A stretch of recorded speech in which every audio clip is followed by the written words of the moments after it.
దొడ్డు వడ్లకు బోనస్ పై అధికార ప్రతిపక్షాల మధ్య మాటల తూటాలు పేలుతున్నాయి. 6 నెలల్లోనే అధికార పార్టీకి అహంకారం పెరిగిపోయిందని హరీష్ రావు అంటే 10 ఏళ్లు బీఆర్ఎస్ రైతులను పట్టించుకోలేదన్నారు మంత్రి కోమటిరెడ్డి. వారిద్దరి మధ్య డైలాగ్ వార్ ఇప్పుడు చూద్దాం.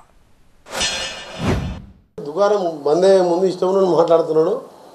తప్పకుండా రైతు రుణమాఫీ కాదు, ఒక ఫేజ్ వైజ్ మేనర్లో పోతున్నాం. 36,000 కోట్ల రుణమాఫీ చేసుకుంటూ సన్నోట్లకు బోనస్ ఇచ్చుకుంటూ వచ్చే క్రమంలో రైతులు పండించిన పంటకు మొన్న చూడండి, అకాల వర్షాలు వస్తే 15 కోట్ల అకౌంట్లు వేసినాం. 15 ఏళ్ళు నేను 5 ఏళ్ళు ఎంపీ ఉన్న పోయినసారి మా తుర్కపల్లి మండలం ఆలేరులో రాళ్ళ వర్షం వస్తే ఒక్క పైసా ఇవ్వలే, 10 సార్లు తిరిగిన నేను.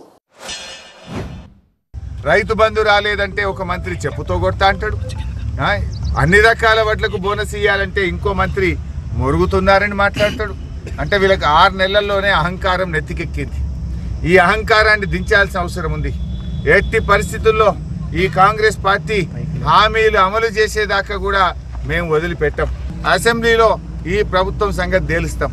గట్టిగా ఈ ప్రభుత్వం మీద ఒత్తిడి పెంచి అన్ని రకాల వడ్లకు 500 బోనస్ ఇచ్చేదాకా ఇడిచిపెట్టాం.